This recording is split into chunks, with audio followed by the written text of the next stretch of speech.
I wouldn't normally put private equity and vulnerability in the same sentence. Jason will show you how to do both. Join us.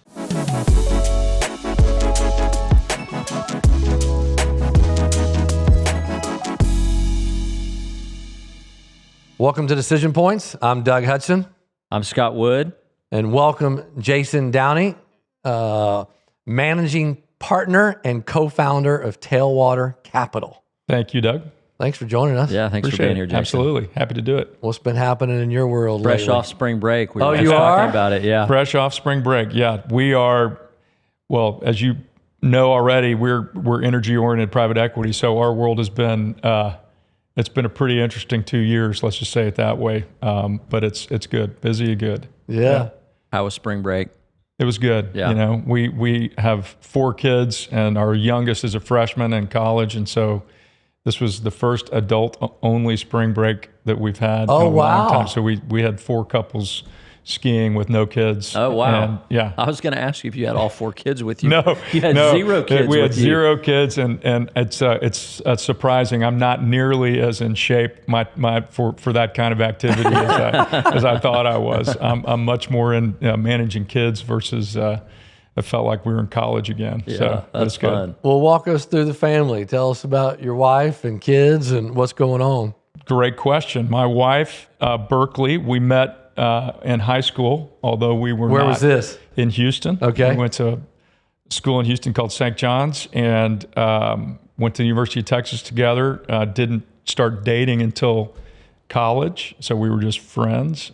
This will be 30 years that we've been married this year. It's great. Congratulations. Yeah, Thank you. 100%. We have 4 wonderful kids, 3 boys and a little girl bringing up the rear, my baby. She'll be the one that takes care of me when I get old and sick. But You don't have any faith in your 3 sons? well, no, I just know how that works. You know, I think they'll get married and be like me, where my little sister lives near my mother and takes care of her, and that's I think God bless her for doing that. But All right. Is your mom still in Houston? no, she lives in Austin now. She lives in Austin now? All right. Yeah, I have some siblings in Houston, and then I have all my wife's family is in Houston. But Okay. I've been in Dallas since 1998. When y'all graduated from UT? Nope, graduated UT in 92. Okay. Went to work for a group called Donaldson, Lufkin, and Jenrette. Okay. Spent a couple years in Dallas and 3 years in New York. Okay. And then went back to UT for graduate school. And then came to Dallas to work for Hicks Muse. So yeah. started my private equity career as a generalist working for Tom Hicks, which is where I met my current business partner. Yeah. Who's that? Edward Herring. Okay. So we worked there for 14 years, and then January of 23, we left to create Tailwater. So we're now in our 12th year of Tailwater and on our 26th year of working together. So when did you and Berkeley get married in this process? We got married in November of 94. Okay. And I like to hunt as a hobby. My father-in-law loves to hunt, is passionate about it, and he will never let us forget it because we got married opening weekend, November 5th, 1994. So he didn't attend the wedding? No, he did, but he reminds me of it every year that this is a problem. Yeah, so I've gotten 30, this will be my 30th reminder of how stupid that was to get married on opening weekend. Where's Berkeley from? She's from Houston also. Okay, yeah. Yeah, that's right, because y'all grew up in high school together. That's right. She still has family there? And She has family, a really large family there. Yeah. And my family, I have some siblings Yep. that are there, and then I have a couple sisters and my mother that live in Austin. Where are the 4 kids? What are they up to? Great question. My oldest is a little bit on the slow track, so he is going to graduate this fall from UNT. Started at NYU, and he's kind of he's a brilliant kid, but he wants to be a teacher, ultimately a professor. That's and so awesome. he's what? The great question: math or English? Yeah. Wow. We push English because he's a wonderful writer. Very cool. Has he written short stories, books, or anything? No. He but he should be. Yeah, He's just a exciting. very, very, very good writer. And then my second son graduated from UT May of last year. He works in investment banking in Houston. Okay.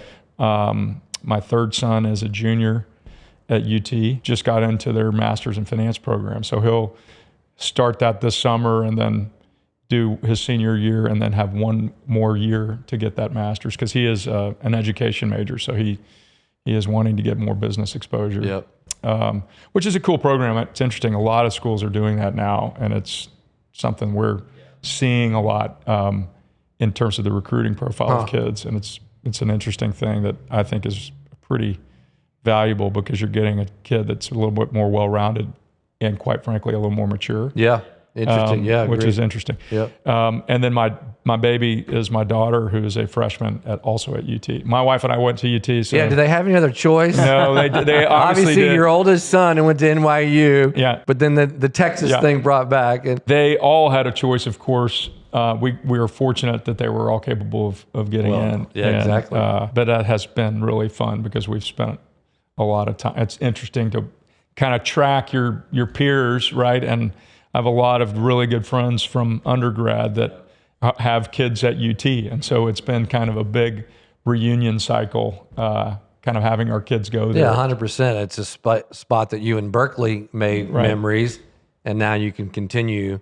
That's one of the things with familiarity is really cool. It is, So, and it's nice, and it's been fun to go back to Austin a bunch and see that, and see a lot of old friends and see their kids and get to know their families, and so that's just been a fun, unintended consequence, right, of or benefit of having our kids go back to UT. no doubt. And you've watched it change aggressively. Yeah, that's right. Yeah. It has. It has. Yeah, for sure. It has. Although, and it's done just like everything. It's kind of cyclical, but it seems to be in a really good spot. Yeah. I think. I mean, obviously, it's hard to get in. You've got a lot of people that complain about the whole admission process and the top 10% rule and all these things, but at the end of the day, I think they do a pretty good job of in terms of the product they're putting out. What's your daughter studying?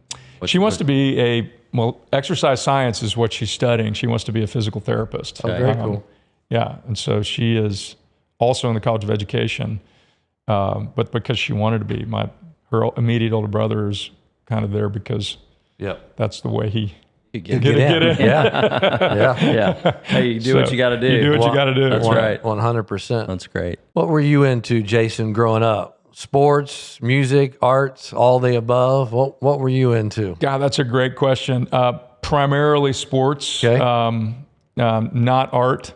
No, I'm not a creative artist or anything like that. But yeah, I was sports, and I was a studious person, so I liked school as well. Yeah. But, and then just friends, doing my own thing. I've always been a kind of a hunter fisher, so that's kind of my go-to hobby. But anything outdoors and athletic-y is what I've been into. You get to do that with your kids today? Are they into that at all? Or yeah, it's funny. It's interesting. They're all hunters. Yep. They were athletic. My parents, kind of going into my own background, talking about family values. My parents got divorced when I was really young, kind of 6 years old. Wow. Yeah. And my dad, are you the oldest, youngest, middle? Oldest. Yeah. Yeah. And how many brothers and sisters do you have? It's a complicated answer, Scott. I could pick up on it earlier when you said my sister and then my siblings, and so I was trying to read between the lines. I have one full sister who's 4 years younger, 4.5 years younger. She's the one that lives in Austin. She lives in Austin. Close to your mom. Correct. Then my parents both got remarried, and my mother had another daughter who also lives in Austin, so half sister who's about 13 years younger. I'm more like an uncle. Yeah. And then my dad also got remarried and had girl, boy, girl. So I have 3 more half siblings on that side. Gotcha. Also, 12, 13, 14 years younger. So it's a big kind of hodgepodge. My sister and I are close to all of those half siblings. My father passed away when I was pretty young, 23 years old. So I don't have that side of it, but it's going to get into the ultimate long-winded answer to your question, which is, what are my kids into and what do we do together? For me, that put a really big priority on between divorce and, that early tragedy, trying to have a balanced work life, priority. And so I did a lot of coaching, a lot of baseball coaching, a lot of football coaching, a lot of softball coaching, soccer coaching. You know, so I really tried to spend a lot of time with those kids, which is not something I got growing up. My mother remarried a wonderful man when I was 10, but he's a math genius. He's a geophysicist, PhD, worked for Shell for 42 years, has 11 mathematical equations patented for seismic research. But he was not a football coach, right? So, it's just interesting. So yeah, we are all very close, and it's been good, and you know, they're all different. That's the fun part about having kids. But who would you say is the glue? Because as you said, you've got a lot of moving parts, and you know, second marriages and half brothers and sisters. Who's the glue? Oh, that's a great question. I would say early it was probably me, but the last 10 years it's been my sister. Okay. She's closer in age, and then lives in Austin with my other sister. And so, you know, sees them probably more. I'm the one that everyone turns to when there's a problem. That's okay. But that's okay. That's all right, because they view you as the capable... As kind of the dad. I'm actually more like the surrogate dad to all those half-siblings. And so, but they're all good and unique, and they all have kids. So I've got a lot of nieces and nephews. And that makes it fun because it's kind of a big family, even though it wasn't a traditional family. Right. And I like that because, and I don't know about you guys and how you grew up, but I have friends that grew up as only children. I have friends that grew up in big families, and then as you grow and hire people and run businesses, you can really see the difference in terms of what that means in terms of team and culture. And so I appreciate that even though we had some of this tragedy, it's actually a really good balance of family culture. So. Jason, I love that, and I'm going to stay there for just a quick second because I think you bring up some really good application. One, I hear, have you always been an optimist or positive attitude type person? Have you always been that way, or is there? Did you watch a change or a transition somewhere in your life? No. Well, I've had. It's great. I guess everyone has things happen for a reason. I have always been half full. Yep. I've always been an optimist. I've always been very high energy. Yep. I guess if you ask my business partner, he'd say I'm totally ADHD. And I think when we were growing up, we didn't know what that meant. Right. There was a lot more people that you just had a lot of energy. It was energy. I just had energy. What's wrong with that? But you could go outside and burn it back then, right? Right. And so easily always been half full. Always been pretty decisive too. Yeah. So I don't get worried about decision making. And then I'm optimistic. Yeah. Yeah. And then you talk about hiring and talent development. What are some of the positives and opportunities for growth with team members that come from bigger families or smaller families? Because I heard you allude to that. And obviously our audience here on Decision Point, so many are leading businesses. So it's all about people. Yeah, so it's a great question. And I think this is one of those things that comes through experience, right? And you guys building a firm have seen this too, I'm sure, which is, having worked at some places where we saw what a good culture looks like versus what a broken culture looks like. And as you grow and experience those, dichotomies, you can have some perspective to answer that question. And so if I look back, and you're going to see I have a constant flaw, which is I'll give you long-winded answers every time. I can't it gives us insight. That works well for podcasts. It does. Yeah. DLJ had a phenomenal culture started by three guys that went to Harvard Business School together, Donaldson, Lufkin, and Jen Rett. And at the time I was there, Jen Rett was the CEO. And back in the day, that was a phenomenal firm. But the culture was really why. And if you dug into that, those guys really made a point of starting as a thinking firm. So it was research-based. And then they grew around being thought leaders. And then they rewarded people for participating in that process. And they always held something back, right? So even if Wall Street had a bad year, they wanted you to have, a good year. It may not be a great year, but they were managing to, to try to focus on people's expectations all the time. And then it got acquired by the polar opposite culture, which is Credit Suisse. Yeah. And, a very, very, very cold, clinical Swiss, prototypical Swiss culture. And it broke it. Yeah. Broke it. People fractured out and spawned a whole host of new firms like Moelis and other things. But interestingly, you look at that and you can have some perspective on how to define what it is. When we were at Hicks Muse, there were a lot of wonderful things about Hicks Muse and the culture that Tom created early. But he also had a goal of being the largest by assets under management private equity firm in the world. And at one point he was tied with KKR in that process. But it resulted in a hyper growth profile. And the only way you can, grow that quickly assets under management and actually invest it is you either hire a bunch more people or you change what you're doing. Like you go from middle market deals to, bigger deals. You just can't manage it any other way. Right. And so some of that shifted the culture in that firm. And, in hindsight, it's really easy to say that, but in the middle of it. Yeah. But that's what we had in starting Tailwater was the perspective of that hindsight. Never seen a person be able to analyze a deal and hook into the key issues as quickly as Tom. He was really good at it.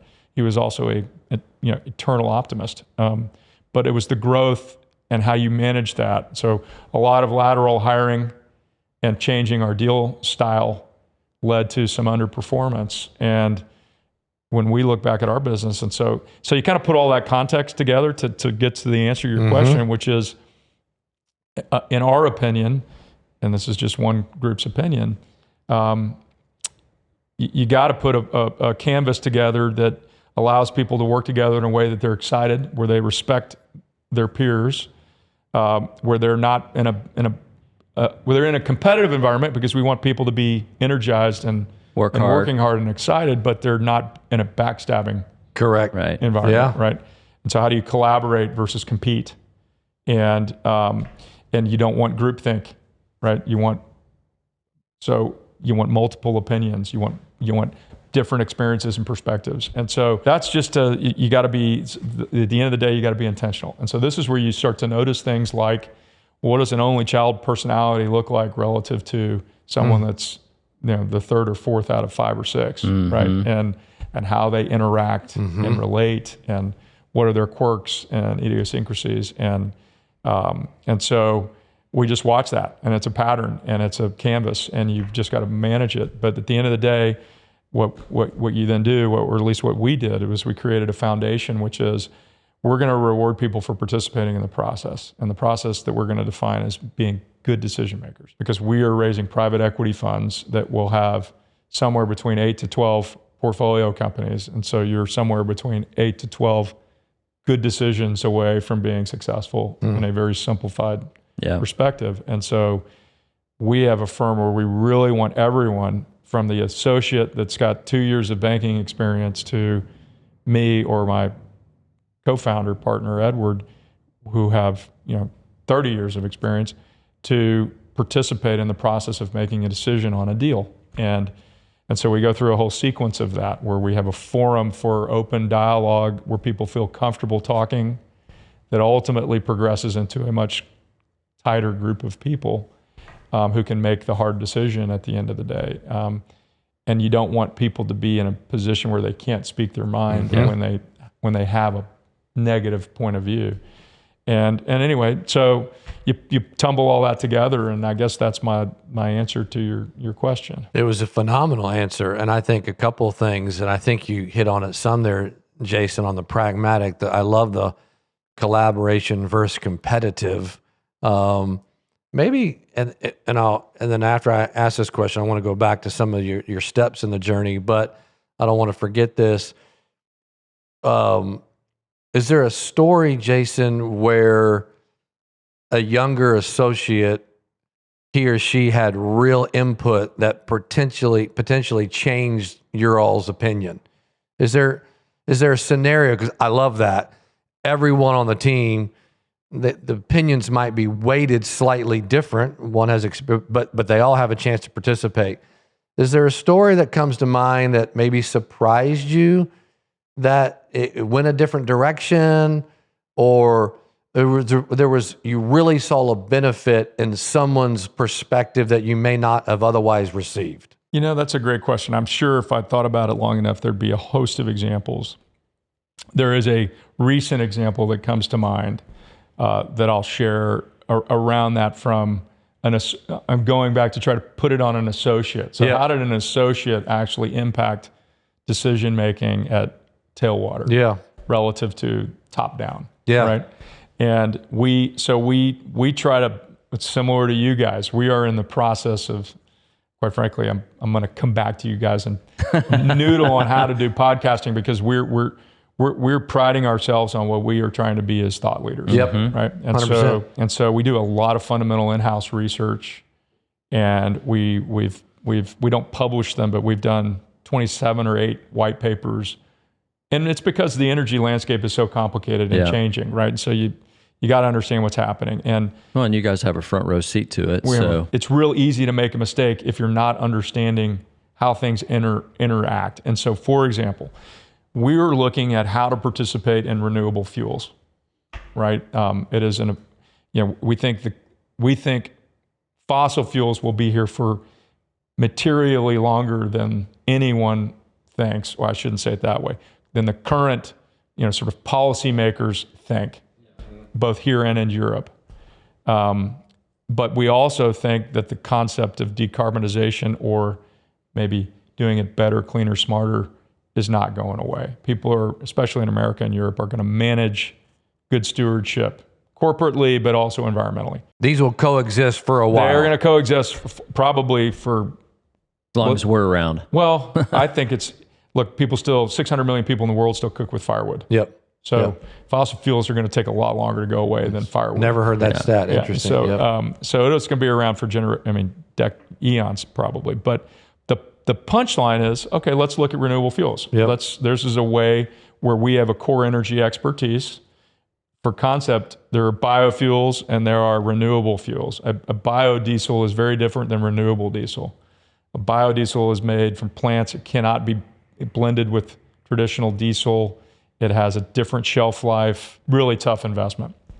Renewable diesel is made from soybean oil, used cooking oil, things that actually, when you refine it, it is an identical barrel of diesel to a crude oil barrel. It can be blended, it can go in the same pipeline, it can go in the same whole logistics infrastructure.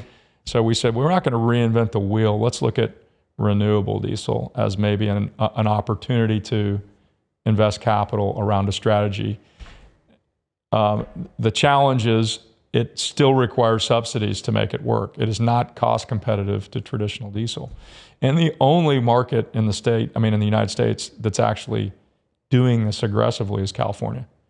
So you've got this is probably more than you wanted to know, but you've got a RIN credit, which is a renewable investment credit that comes from the refining business. And then California has what's called a low carbon fuel standard credit, LCFS. And you put those two together, and renewable diesel, in theory, makes money. And the way California manages that credit system is it's supposed to trade in balance, with crude prices. And so we said, guys, we don't really understand this. Right? This is not, this isn't jumping off the page and saying obvious, right? So let's staff an associate who's now a senior associate. He's been promoted to dig in and do a research piece. We put a principal on top of him to help guide him to become the LCFS RIN expert in the firm. And so he did. And this young guy, super, super smart, but very, very much a self-starter, got into this and we now have a quarterly update on the LCFS market that he gives the entire firm. But because of the work that excuse me, the work that he did on understanding that market, we were able to fully unpack the risk that we were trying to underwrite relative to in essence, what it is a crack spread. It's just a refiner on what the crack spread is for the renewable diesel market. And we decided not to do it. We passed. But in doing all that work, so we looked at 3 renewable diesel refineries. We went from building one from scratch to brownfielding, converting an existing, to buying distressed. And in all scenarios, we couldn't get our basis low enough to actually take the credit risk because the market isn't working like it's supposed to. Surprise, surprise. Yep. And so, we often say, look, some of the best deals you do are the ones you say no to. But what it unpacked was there, and I'm not going to name any names because I don't want to, have any public companies mad at us, but there are people out there who have built renewable diesel refining capacity without having a firm feedstock solution. They may have an offtake solution, but they don't necessarily have a feedstock solution. And that is a really, really risky thing to do around large capital dollars. And what it highlighted to us is there was an opportunity to actually build a terminal to manage feedstock, which instead of being a $600 million capital project is a $50 million capital project and has no subsidy risk. It's all about receiving and blending and pre-treating feedstock. And we unpacked that opportunity, that bottleneck, if you will, by doing this in-house work. And so this associate is now the axe internally on LCFS credits and how that market is working. But he also helped us get to several no's that, I think in hindsight were really good decisions. And so again, was there ever a point in that process where you guys, you and Ed, or whoever, were kind of like, yeah, we need to do this, and he was like, no? No, it never were gets you guys to that all point. informed? Yeah, it never, you were using his. Yeah, we try really hard to make it to where one person isn't saying no. Yeah. So our process is slow enough, and we have enough bites at the apple, if you will, that we all start to reach the conclusion together. Yeah. As opposed to putting someone on the spot like that. That's great. It's the same thing. Like once we've made an investment, we've made it together. So if it goes sideways, you're never pointing the finger at one person. Well, you wanted to do this deal. This is your deal. I've been in that culture. That's the quickest way two of the fastest ways to kill a culture is to have a backstabbing environment, quite frankly, and to laterally hire leadership and put them on top of people that have been, good soldiers marching up the food chain, trying to get to the golden ring. Those are 2 really tough things to overcome. And so, we try to fight that. Well, I think that's incredibly invaluable counsel, Jason. I think that's academic and life, frankly. I told you so is a classic. One of the things that we do at True North, and we're huge proponents in our podcast, is our pre-transaction planning. There's kind of 4 pillars, and one of those pillars is essentially on your business operations, and we use a tool called EOS, and it's kind of generally often supported with a book called 5 Dysfunctions of a Team by Patrick Lencioni, and it's this pyramid, but about having healthy conflict, which addresses that issue right. If you don't have an environment where young and old, anyone on the team can speak freely, and one of his markers is if you have boring short meetings or boring long meetings, then you probably have a dishonest culture. If you have meetings that maybe fight to go long and they can be contentious, you probably have a healthy culture.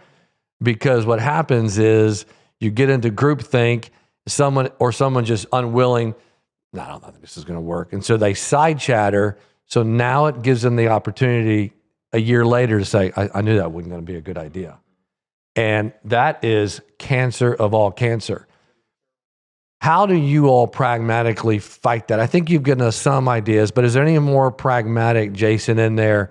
How you just every day, if we had, I think you said right before we started, there's about 48 to 50 team members maybe you said 49 to be exact. What are some pragmatic tools to have a culture that honors that and expects that? Yeah, boy, that's a good question. So there's probably a lot of different ways you can answer that and have it be the right answer. For us, again, I think it starts going back to what is the foundation? So when we're interviewing associates, and that's our highest turnover, right?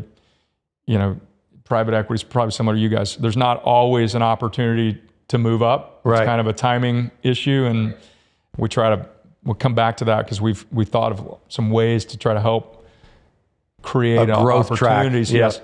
Yes. But so it starts there. So it starts at the bottom when you're recruiting these young people who are rotating in every 2 or 3 years to, hey, this is the culture of the firm.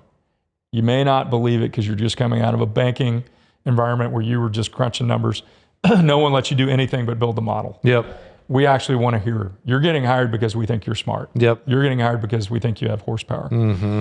You're getting hired because we think you can add value. And we expect you to participate. And it doesn't happen right away, right? They have to see it. Yep. But we have intentionally a firm-wide open meeting every Monday where we go through everything we're working on, including deals that we're going to have decisions on later in the day that we do in a closed session. We give everyone an opportunity to ask questions, even if they're not on the deal team. And we try to give opportunities for the young people to present some of those topics so they're involved in that. We recognize in that meeting every week, an exceptional behavior, either work-oriented or team-oriented that someone has exhibited. So we're trying to provide moments of excellence where we can recognize people in the firm in front of the leadership. And so that's step one. Step two is we practice what we preach. And so nobody gets rewarded for sourcing a deal. Everyone is expected to participate in what the art of creating the funnel, starts at the top. You got to have as big a funnel as you can you got to look at 100 deals to do one. Yep. Yeah. And so that's easy, right? The hard part is actually getting a deal done. So this is where we go to, it's real easy to say no. It's real easy to kill a deal. And so we put a lot of pressure on our team to do better than that. Go unpack it. Go find a way to make it work. Are we sure it's dead? And that in its the art of exercising that requires more people to think about it, gets more people working on it, and sort of takes it away from who sourced it, if that makes sense, right? And yes. so it's now become more of a group project than I sourced it and it's my deal. But we very much then go back to the DLJ type of, sort of how do people get paid at the end of the year model, which is, private equity is, the J curve is longer. It takes longer to build these businesses and sell them. And so you're not always having a deal that you worked on either get new deal closed that year or a deal sell that, right? You can go 2 years or 3 years without anything happening in your portfolio. Yeah. And so if someone has a great event, we don't want that guy to be treated different than everyone else. And so everyone rings the bell, everyone gets paid the same. Yep. And therefore it's sort of more about the process. And then that just takes time. And so what I mean by that is you can tell people that, and depending on where they worked before they came to you, they may or may not have the trust factor. That they believe what you're saying. Right. But over time they see it, and then it endears a different level of, I think, culture. And so it starts at the bottom. Yeah. Right. But you have to practice what you preach, and then you got to be, it's like raising kids. You have to be disciplined. You have to stay with it. You can't assume that it's going to always propagate itself. You have to be part of that process all the time. Well, it sounds like you nailed that, Jason. Obviously, clearly, you and Ed you've modeled it, you do it, you're consistent at it, you iterate on it. It's huge. Walk us through a little bit of the journey, and what were some of the decision points that caused you to make each transition? We were in New York when we were at DLJ. That's where we finished out. And my wife and I were like, doing banking is obviously, it's a great learning curve. You learn a lot about how to raise money, how to sell a company, how to value a business, how to put a presentation together, how to synthesize information. Good bankers and good consultants are, you learn how to sell, pitch, right? There's a lot of tools, but I was just at a point where I was like, I don't want to do this for my career. Yep. And we all married at this point in New York. We're married. Any kids yet? No kids. Okay.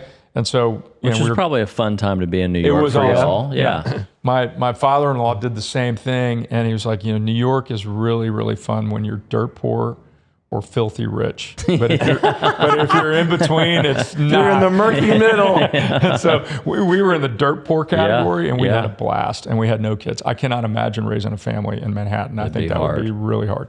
But that's where we were in our life was, hey, let's think about the next step. And I was like, I don't want to do this. I want to transition. And back in that time, that was in the late 90s, it was very common to go to business school to do that, to transition. And so we decided to go back to, I had an opportunity to go to school in New York, but we wanted to be in Texas. Yep. And we wanted to start building our roots here. So we came back to Texas. And so that was sort of the reason for transition number one. Yep. Getting into private equity was kind of a dream job. So that was all timing and luck. Actually, I worked for Hicks Muse as a summer intern in between my first and second year of business school at UT. And Jack First, who was a mentor, said, hey, listen, we have one opening and it's already out. It's outstanding to a young woman who had been here before and is back in business school, and if she decides to come back, we don't have a job for you. Are you sure you want to come here versus somewhere else? Because you only got one, internship in business school. And I said, I want private equity exposure. Hicks Muse was on a rocket ship at that point in time. Everybody knew who they were. Right. Yep. I need that. This would be great for me too. Yep. And he says, okay, great. And so I got staffed on a deal. So they had an investment in a company called Clear Channel, which was a public radio station business. And Clear Channel had just gotten under exclusivity to buy their first outdoor advertising company called Martin Media. And I got staffed with the partner working on that. And it was just him and I. And I had this phenomenal summer experience. I ended up staying late. I worked directly with the CEO and CFO of Clear Channel. I got sent out into the field and did, due diligence by myself. I sat through every negotiation with this, but did you ever climb a billboard and put a wrap on? No, I never did that. I never did that, but I did go look at all the chemical waste and, so, but it was just a great experience. I'm like, that was really, and so and that whole roll up, that was the big focus because it was radio stations, it was billboards, it was the whole... it was the whole thing. TV eventually. So I got to ask this question. I want you to keep going, but Star Media, does that name ring a bell? It does. Paul Leonard, Bill Stedding, Peter Handy, any of those names ring a bell? Those names do not ring a bell, no. So those guys had a brokerage business and they were brokering radio stations, and their biggest client was Hicks Muse, and then they were involved in the whole Clear Channel deal. Yeah. So they sold tons. They were the banker in probably 95% of the radio station transactions, and they were early clients of mine, back 25 years ago. So that's a small world. Yeah. So that whole case or business is a case study too on the go with what you know. Because Tom's dad owned a radio station in Port Arthur, and he grew up working on that. And so he knew the market so well. And anyway, but the culture of Hicks Muse was one where they gave, people they hired, that was very similar to what I described. We're hiring you because we think you have the capacity to do this job. You have horsepower. And then the cool thing about it was the autonomy. So if you proved that you had good judgment, hey, I've never done this before.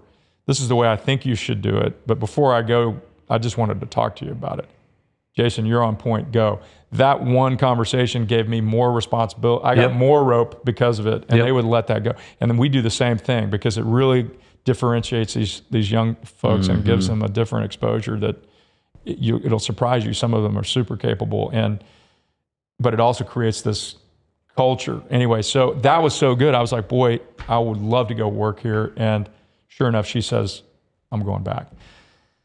And so Jack's like, told you this is going to happen. I'm like, it's okay. So I ended up getting offered a job to go to Enron or a small boutique private equity firm in Houston. It was called Rice Capital, and then it became Rice, Sanglis, Toole & Wilson. And I passed on Enron, which in hindsight was a good decision. Yeah. And I went to this small boutique, and I part of the logic was, if Hicks Muse big was that, fun, small, I'm going to get even more. Yep. And ironically, it was the opposite. Yep. It was very much, this is my deal. So again, this is one of these examples of seeing a culture where you can't work on my deal. I want you just to do the number, write the memo. Okay, it'd be a lot easier for me to write this memo if I could go with you to the management presentation or help you on due diligence. I can do more than this. And so I was getting very frustrated 1 year in, and then I got a call from Jack and said, hey, are you wed to, because I was in Houston. Yep. Are you wed to Houston? I said, absolutely not. I'm married to my wife. When can I start? And so we came back. And so I had a gap year of Hicks Muse, but came back and the rest was history. That's All right. great. You're there for how long? 14 years. Okay. And what are 1, 2, 3 key decision points, life lessons? And Jason, maybe personally and professionally, because you're in the middle, you and Berkeley are raising kids, prime a career. What are some observations, takeaways during those 14 years at Hicks Muse? The hard part about starting your career is you kind of are, even post MBA, I'm not the associate or the analyst, but I'm still kind of the low man. Yeah, so murky middle. You got to go do what you got to do. Yeah. And for me in my career, that at 98 they were at their apex. By 2001, stuff was starting to go wrong. Yeah. Right. And so Edward and I both had this. So in the first 7 years of Hicks Muse, I think I worked on 7 or 8 bankruptcies. I got staffed on a business that was called International Seed Holdings. So they'd made an investment in a bioengineered cottonseed business. It's a long story, but it was a spinoff from a merger between Monsanto and another seed company, and the FTC made them sell the division. We bought it. And long story short, it was like the Hicks Muse model was really growth equity, but more leveraged buyout, right? This was the opposite of that. It was 80% equity, 20% debt. And we had businesses in the United States, core business, Argentina, Chile, Denmark, and then 2 companies in India. And so over the course of 4 years, I probably went to India 12 times. I had to bankrupt Chile, Argentina, Denmark. Wow. I had to merge the 2. So I was the actual, executive platinum person that wasn't getting the extra credits for first class. I was getting the real miles, the real flight miles. And so that was really hard on my marriage. Yeah. It was really tough. In hindsight, it was really good experience. It's sort of like that Visa card commercial where you do A, B, C, and D, but if you can do X, like, my analysis, it's priceless, So working on 7 bankruptcies and doing X and having none of that attribution stick to your ribs because they weren't your deals is priceless. Yeah. Right. It's really good experience. But it was hard on our family because I was traveling so much. And you've got young kids at home. I mean, it's always that season is so difficult. Everything's at massive tension. Massive tension. What are you learning professionally through all of those? When you're on that plane, you're grinding, you're seeing.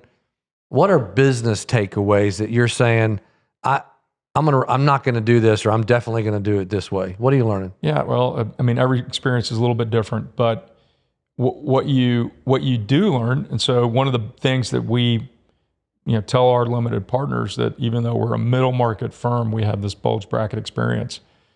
We've done everything. So we've bought debt using shell companies to gain access to the control, the fulcrum security in advance of a bankruptcy, to have leverage in a process where we were equity investors to try to, those are all very complicated things and are tactical and super strategic. It's a whole different process. So working through a bunch of bankruptcies takes you into a whole different lens of business strategy and tactics that when you're going through it initially, you don't appreciate. When you look back on it in hindsight, you're like, wow, that was cool. We also got to take businesses public. We got to take businesses private. You know, we did everything you can do in corporate finance. And some of those deals ended up being troubled deals. Some of those deals were successful deals. But I will tell you, you always learn more from your mistakes than you do from your success. And anyone that tells you that honestly says, well, I did all this and I knew exactly what was happening and it worked out, you know, we were successful because of all of our decisions, not because of our timing or just good fortune, is lying. Right? It's just not right. Yeah. But the opposite can be true. You can absolutely break a business as a direct, result of your decision. Of course, you can make good decisions, but so much of it is being in the right place at the right time, buying it right, buying it right. So that is a lesson. One of our number one things is entry basis. Entry basis and balance sheet. Those are the two ways that you can break a deal. The easiest way to have a bad deal is to pay too much for it or to over lever it. And if you can give yourself time to maneuver, it saves a lot. So when you transitioned from Hicks Muse to Tailwater, like what was the catalyst? What was the jump off point? Was it scary? Was it like, no, this is just what we need to do? Terrifying, actually. It was terrifying. Always a common theme right there. Yeah, terrifying. I figured that was the answer, but I don't want to put words in your mouth. We had the good fortune of working with our existing partners specifically, and John Muse as a founder, to facilitate what became a transition of Tom into a family office. Yeah. So he had a lot of sons that really wanted to be in the business. Private equity is a pretty type A model. That's a tough putt, right? To have family members come into the business with an institutional franchise, and he saw that, he recognized that too, and he's like, okay, I really want to move to this stage. And so we got to participate in a transition in kind of 03 to 06 and be part of the architects of that. And I think I say that because that was helpful context in sort of demystifying what it really meant to transition to Tailwater. It was still terrifying, but we raised our fifth fund together after that transition at Hicks Muse, and then we went through the financial crisis of 08. And we had three pillars to that business: energy, which is where Edward and I were with another partner named Joe Colonetta, great guy and mentor.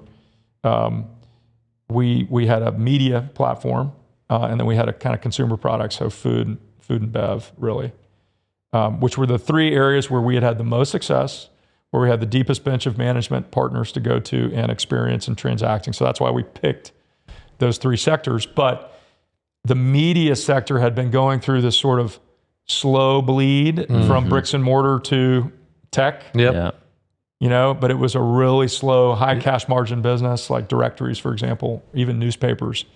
Well, the financial crisis of 08 just accelerated a massive shift into basically your iPhone and Google and all that stuff. And so we made a decision that we weren't going to put any more capital, that was a different media that we didn't really understand. Exactly. Right. And at that point, we became a two-legged stool. And this is Tailwater you're talking about? No, this is still Hicks Muse. Okay. And so we kind of knew. It wasn't like it was like a big fight. It was like, this is tough. Yep. And at that time, our investor base had gotten more sophisticated too over that 10-year arc, and saying, well, I actually want a healthcare private equity. I want energy, real assets. I want tech.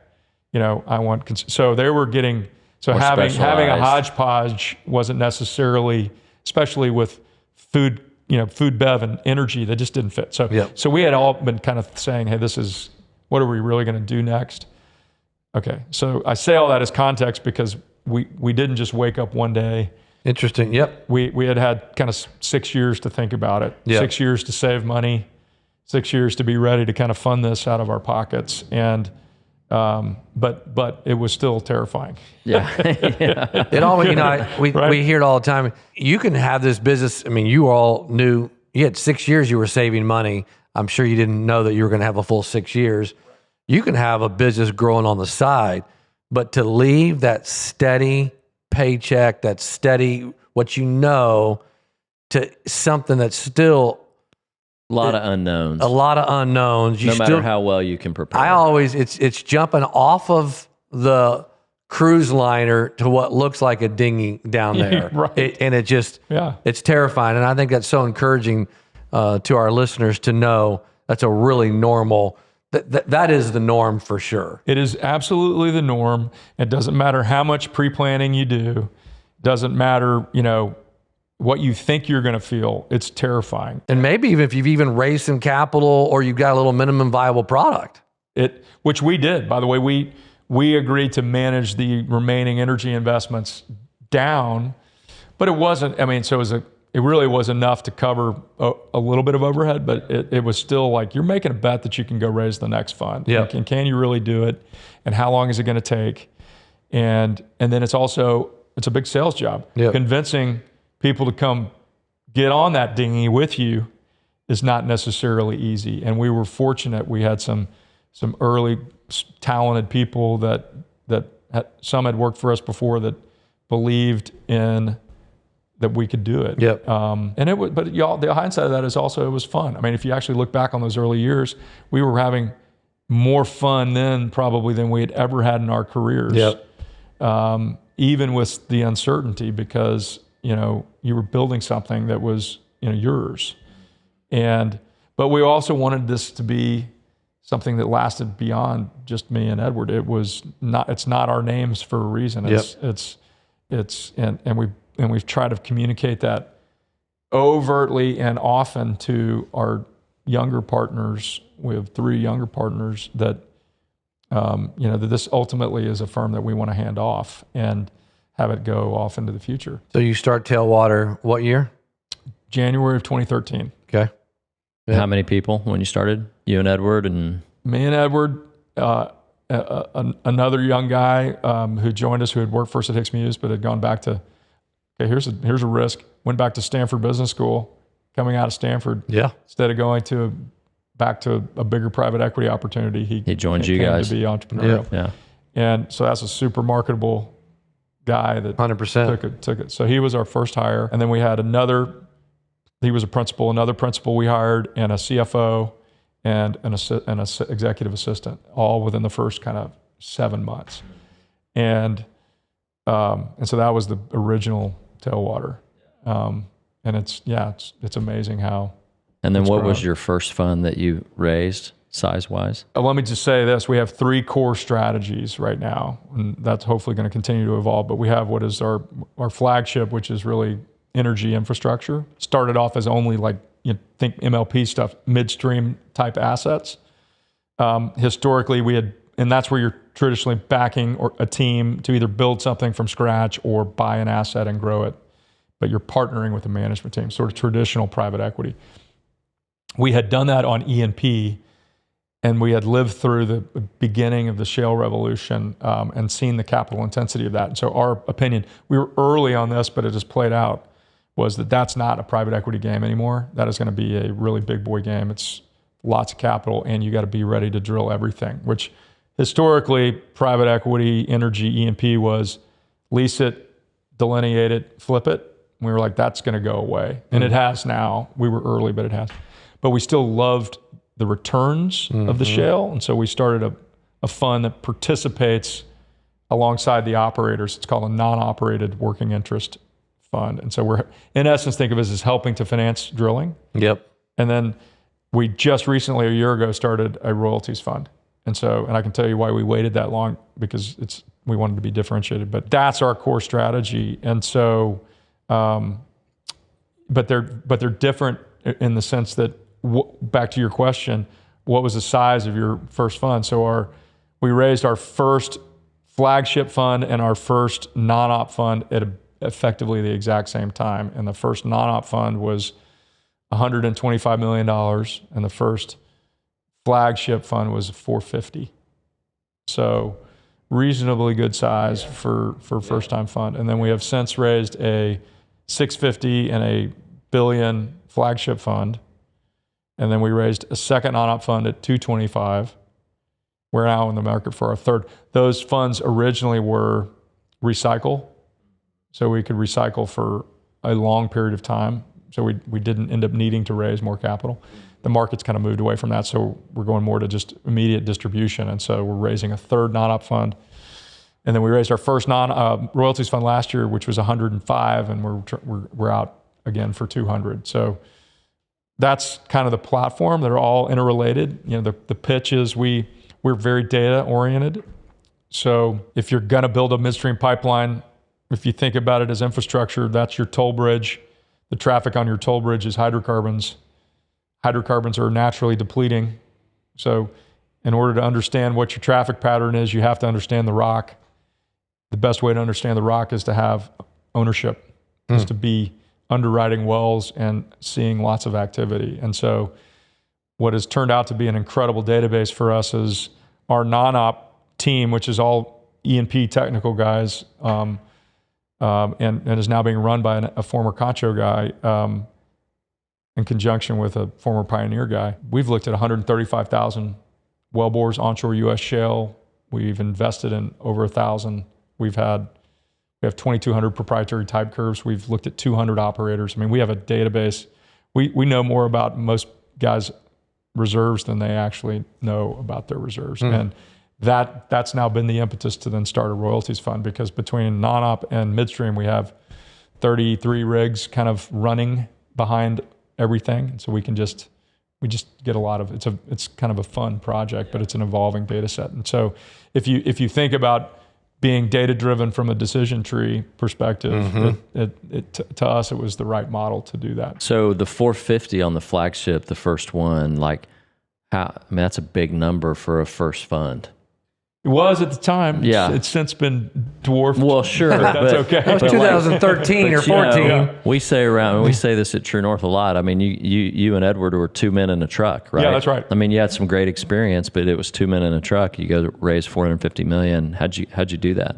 It's a lot of, pounding the pavement. Yeah. I mean, we kind of look back on that. It takes like 300 meetings. Yeah. To raise a fund. Yeah. Right. Yeah.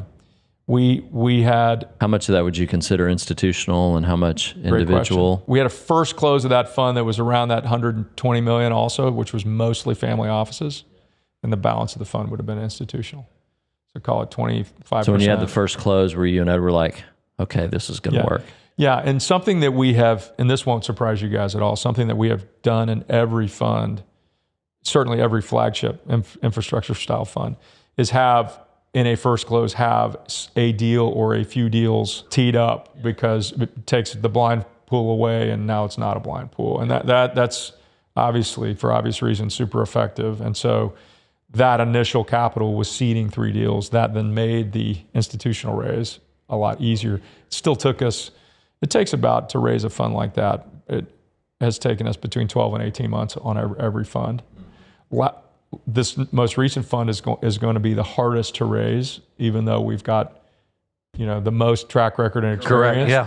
And that's a function of the current sort of political environment on fossil fuels. It's such an interesting irony, because the political environment is causing a vacuum of capital, which is also creating this probably once in a lifetime opportunity to invest in the space, because it is, as we said early on, fossil fuels aren't going away, and they're by definition a depleting asset. So if you're not investing in it, you're creating a supply shortage. And when you create a supply shortage, we're going to see price. I mean, it is pretty classic. It's interesting. So we are seeing, though, this year, institutional money start to pivot back into energy. I think people are starting to It's not in the usual places. So endowments, for example, are still not there, but some of the more fundamental guys that wouldn't surprise you are. And it's not all red state, blue state either. It's not a discretionary product, right? It's not tobacco. Like if we're not investing in energy, we got a problem. What are keys to success? What are y'all looking for? What are metrics? What are personality traits? What are you all looking for? And in your database of knowledge and reps, what generally indicates or makes a great operator and a poor operator? If you're going to have a good relationship with an operating partner, and it quite frankly translates between us and our investors. So there's a real correlation between money, GP, and investment. It's transparency, it's alignment, and it's what we would call partnership. So none of our operators are employees, right? They're our partners. We are working together, but we need to have full transparency. We need good information. We need bad information. We need to have it all when it happens, and we communicate that, and let's deal with the bad stuff and the good stuff real time. And then we need to have real alignment. So nothing motivates someone like providing for their family. And so if I am making money, when my operator's making money, my investor's making money, and then we're making money, then it all works. If my operator doesn't have money in the deal, that's a problem. I've got money in the deal, my investor's got money in the deal. So you got to have skin in the game. You've got to have a structure for incentives that makes sense. You've got to have, obviously we are control investors, so we have control, but we don't, we want to manage that in partnership with our guys. So that, now if you then unpack it one step further to what makes a good operator, clearly that's a great question, because we have backed experienced CEOs it's real easy to look back at track record, and we've backed first-time CEOs who have no leadership experience, and both have been successful, right? So you don't have to have been a CEO to have a successful execution. What I think really, I guess I haven't really done this to nail it all, so I'm sure I will miss some traits in answering this question, but clearly it takes someone that's a good communicator, right?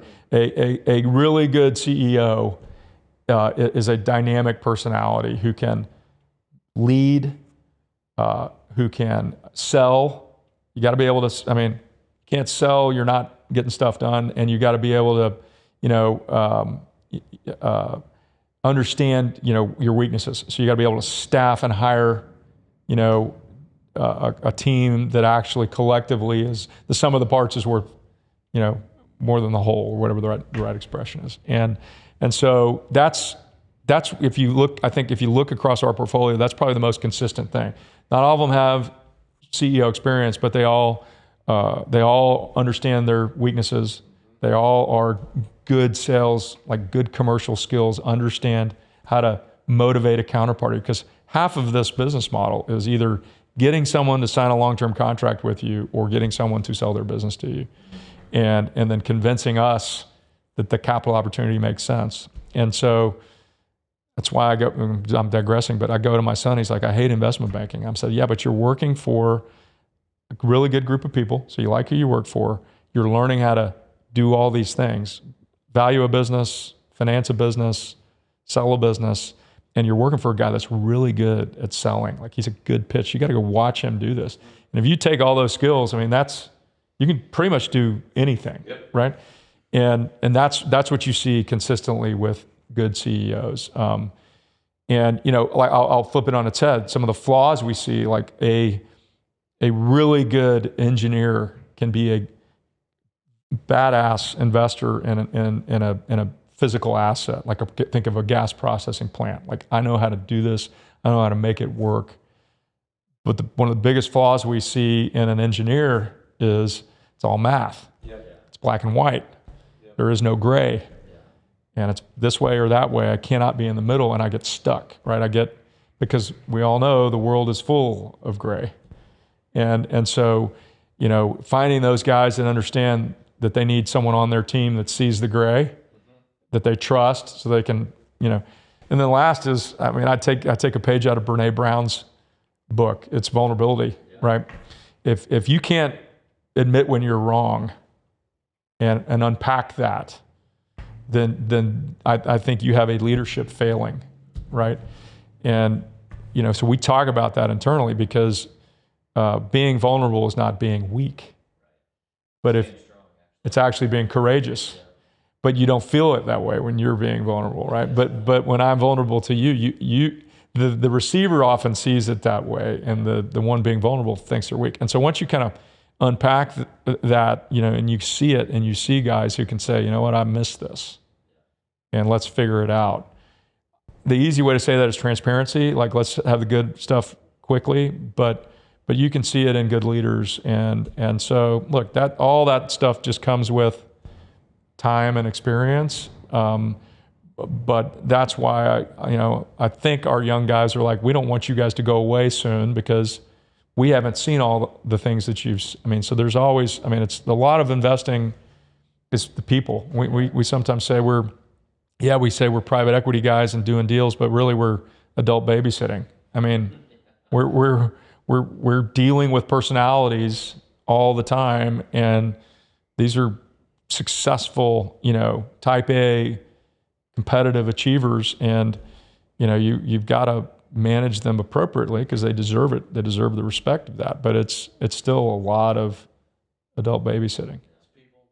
People and process, and you got to have people trust you, right? You got to do what you say. You got to do it when you say you're going to do it, but when people trust you, you also get a whole different level of performance, and you get repeat teams, and you get consistency. You get the things that can, that we can say to our investors, this is how you do this. This is how I deliver a repeatable product, and it takes time. But we pride ourselves on that. I would rather, I have been through the ringer. I have been through, the fight on a sideways or a bad deal with a CEO, and you learn a lot doing that about people, right? And so it's fundamental stuff, right? I don't know. It may be fundamental, but it's not easy. And a lot of takeaways, Jason. But I really appreciate the word vulnerability again. But I love the image to kind of push them together. The engineer, he or she, the asset always feels very black and white. The rock, the machine does this or that. But every other part of the business, the people part, that's gray. That is gray at all times. It's always moving, because we're all flawed. We're all in some process at some point, and that's gray. There are a host of things in every deal that are out of your control. 100%. And there is, by definition, the shades of gray. So stuff happens, and it just is what it is. You've got to. My wife hates this expression, but one of our early CEOs, when we were back in the HM days, that's what he said. Hey man, it is what it is. Now let's just go deal with it. My wife hates that. What do you mean it is what it is? You should have predicted that, or sometimes it just we are where we are. Is what it is. And that's the facts we've got today. Yeah. Let's make the decisions best based on these facts. Looking back on it is not going to help. We can learn from it. Let's unpack it. But that's right. But we can't second guess it. You just got to move forward. And that goes back to the comment we made. That's why we don't do this. It's my deal, right? No, it's our deal. We all did it. Now we're all going to fix it together. We're all going to win together. We're all going to lose together. We're all going to fix it together. And if you can do it that way, that's where you build this culture where, it's okay to fail. 100%. And team doesn't mean there's not individual accountability. That's the thing about sports. If you're at the defensive end, you got one role, but you win or lose as the team. Jason, phenomenal. Beyond grateful for your vulnerability.